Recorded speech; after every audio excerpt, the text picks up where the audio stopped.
Good morning, guys. It is March 15th, 2018, and I read in the news today about Donald Trump. They were actually ridiculing him for launching a space program, okay?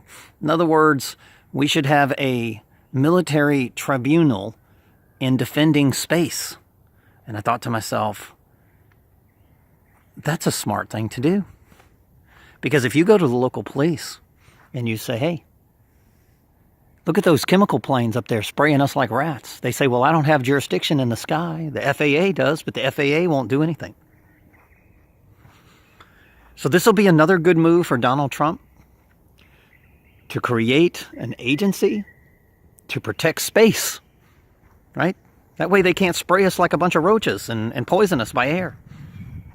Poison our water, the firmament above and the firmament below. So, I think this is a great move. You can already see the left saying, hey, he's a conspiracy theorist. He's crazy on these stories. I think he's a genius. What a great idea, because I've been to many police and said, hey, why don't you arrest these bastards? You have jurisdiction over that airport, don't you? Stop them from flying. Well, they won't do it.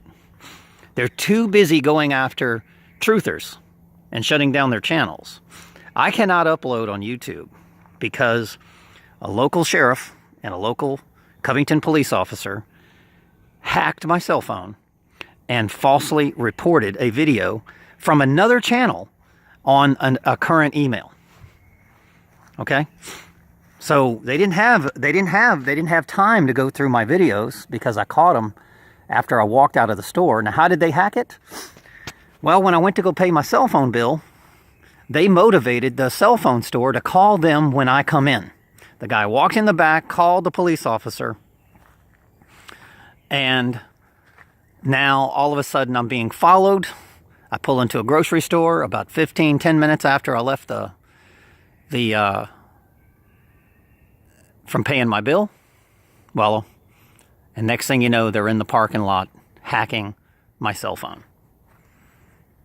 And then boom, all of a sudden, YouTube gives me an email, says, hey, you can't upload videos. You have a strike. So the strikes are not coming from how can I say it?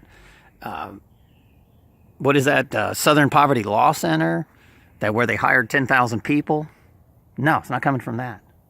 It's coming from the local police now. You see what happened with my videos? My videos were intercepted by the local police. They were placed on a private server. And now they're the ones that have to police me. Now, so I went down to the police officer and I said, hey, do you have a warrant to shut down my YouTube channel?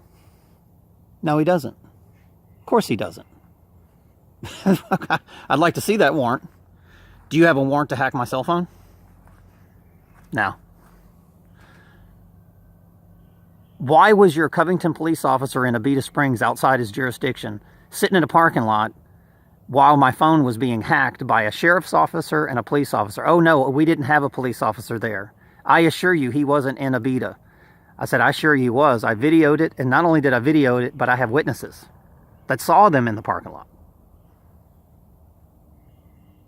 Well, my last witness, Marvin, he wound up hanging himself because he thought the police were coming to arrest him. So I cannot give names of witnesses. How do you like that? It seems like the police are working like Antifa agents. They're getting paid on the side to take out Christ conscience truthers. People that know what's going on and know that the elite plan on killing the cops after they kill us and erasing the evidence. And all we're trying to do is help the police. Unbelievable. We really need to wake up, America. Please, wake up. Shutting down my freedom of speech, serving people with fake FISA warrants, calling us terrorists, stopping us from buying guns, defending ourselves. I've got animal control with Antifa agents, Gonzalez, and I got a neighbor, another Hispanic guy, invading my property. Matter of fact, when my tenant Marvin hung himself, guess what? The Antifa agent that lived across the street from the house, he was renting it. He moved out immediately. Let me tell you something. A guy hanging himself for shooting ultrasonic radiation into a house that makes people hang themselves, you might want to investigate him. But no, they don't want to. All right, guys, over and out. I love you all. Remember, peaceful nonconformity, but the devil needs to know that you have guns. Okay? You need to have as many guns as he is. Remember, God gave Moses the weapon. Deliver the people out of bondage. We are the ones that's supposed to have the weapons, not Satan.